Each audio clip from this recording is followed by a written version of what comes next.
Tonight on The Extraordinary. Strangely, Angie Dickinson says she will always treasure her experience. More on that later. Good evening. I'm Warwick Moss. In the blink of an eye, our entire world can change. A fraction of a second can be the difference between bliss and catastrophe. A flicker in the course of fate can overwhelm us with instant riches or take from us all that we possess. The vulnerability of our average daily life, if dwelled upon, might be enough to scare us to stay in bed forever.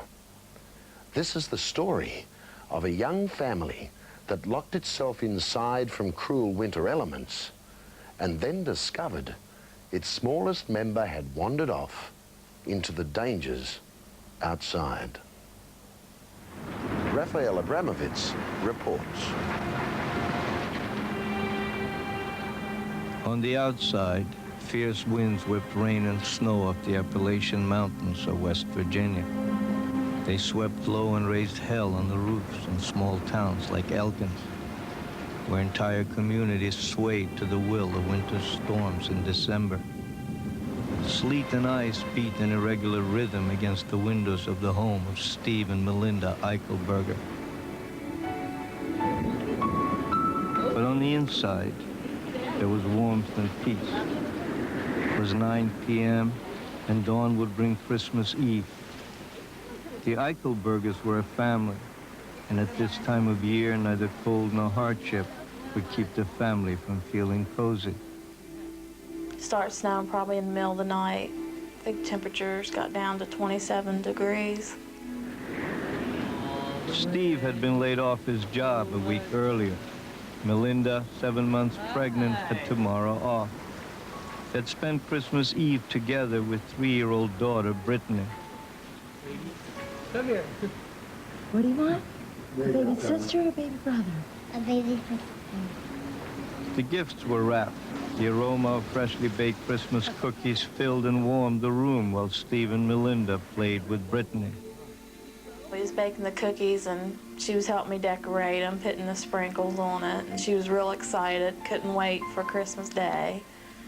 She was excited she was going to have a sister in a couple months. One for you. Heat from Melinda's baking filled the cabin. Brittany decided to take a bath.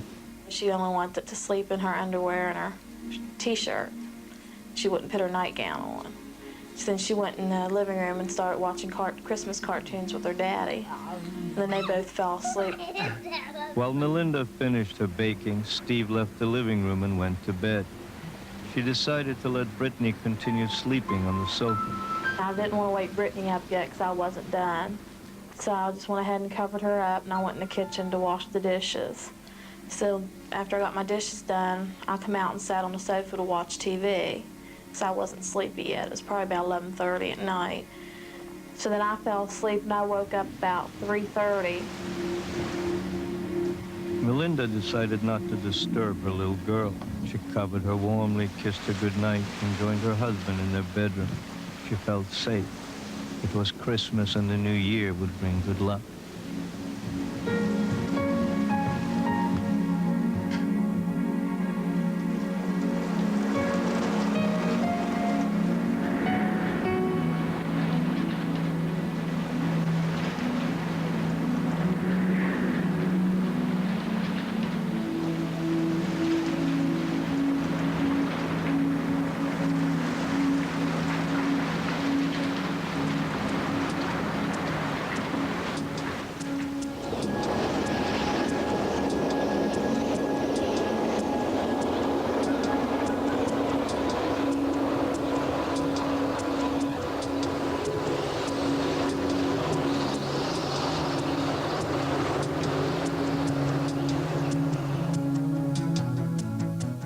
Melinda usually started work at 5 a.m., but this morning she woke at about 9:30. When I woke up, Brittany hadn't come in the bedroom. She usually come in and crawl in bed with us in the mornings, or she'd come in and wake me up to watch cartoons. So when I woke up and I didn't hear her, I went to look for her. Brittany! Then when I went into the living room, I seen the front door open, and she wasn't anywhere around. So I started looking through the house. I looked in the closets and behind the sofa, all of her little hiding places, and I couldn't find her. Brittany! So I went in there and woke Steve up and told him that I couldn't find Brittany. By the time the truth became unavoidable, the screen door had iced up. It meant hours had passed since the 3-year-old had gone outside. With the sub-zero morning cold, the wind had dropped. The sleet had turned hard, and snowbanks had blown up against the sides of the cabins. Icicles hung from rooftops, and the air was still and silent. Then, through the stillness of the morning, a piercing scream. I was real hysterical. I was screaming. Steve was on the other side of me, but he was looking the other direction, so he didn't see her at first. And all he heard me was screaming, and then he knew that I'd found her. Brittany was frozen where she fell or collapsed, her lips blue and rigid, her arms and legs stiff. Melinda watched Steve pick her up, and the little girl's legs and arms did not bend. A beautiful, tragic baby doll. First thing I thought was, oh God, she's dead. Because when I glanced over at her, all I could see was her toes sticking up from the snow, and you could see her hair. And most of her body was covered up with snow except for her face and her hair. And her eyes were wide open, her lips were blue, her fingers and hands was blue, and her legs were so stiff they didn't even bend when he picked her up. Baby! Baby! Yeah, like she was out in the snow, and now she's frozen. She's really cold. Steve called the emergency squad at nearby Davis Memorial Hospital.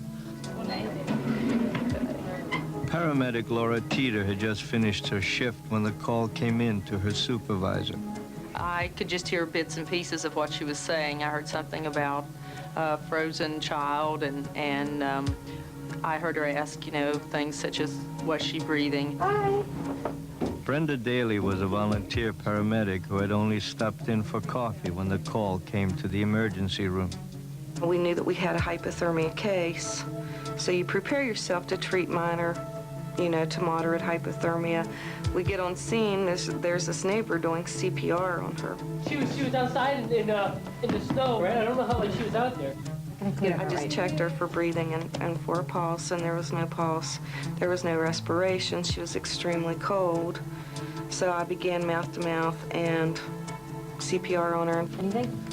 It was a real sinking feeling to hear her doing, because we knew this was a child, and this child was obviously dead.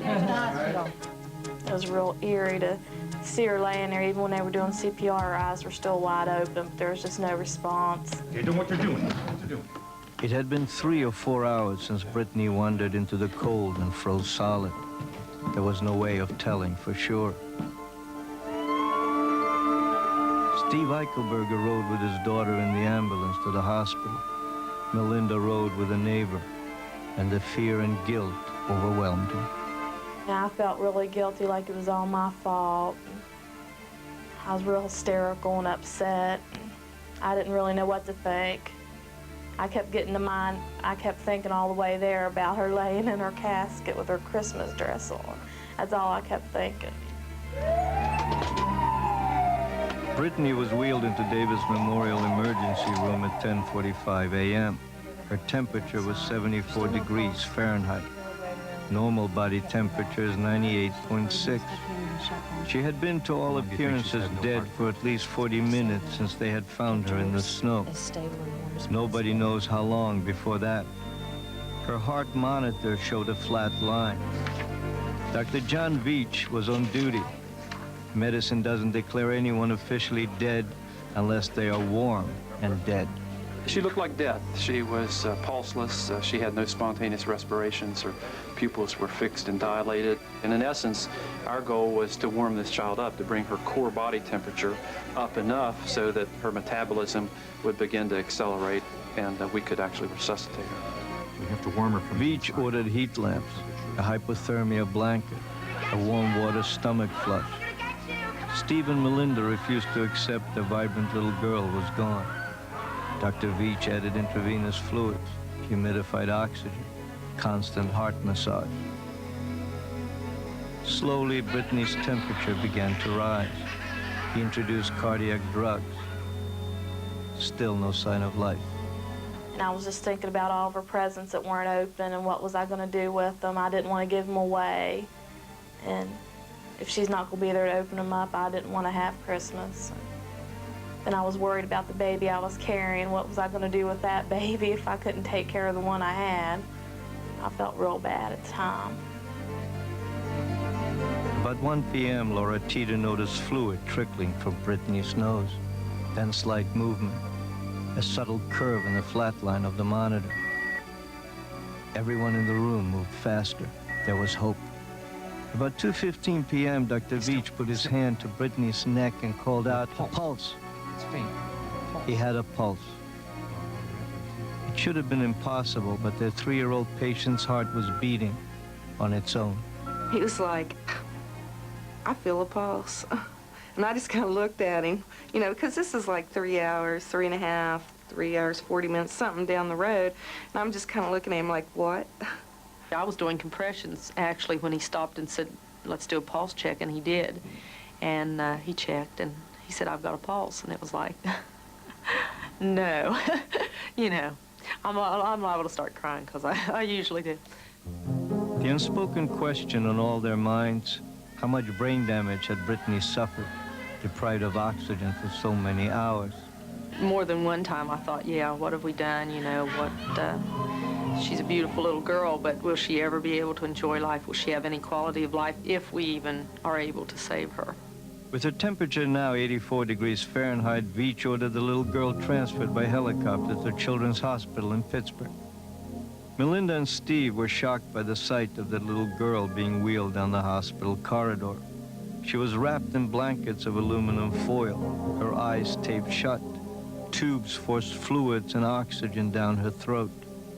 I'm thinking, oh my God, my little baby's gonna die. There was one nurse there, I can remember seeing her, she was just crying really hard. And as soon as I looked at her, I just busted out bawling worse. While Melinda and Steve drove the icy highways to Pittsburgh, hope grew for Laura and Brenda throughout the ride with Brittany. Laura said to her, she said, "Brittany's a good girl." And she stopped thrashing and shook her head yes.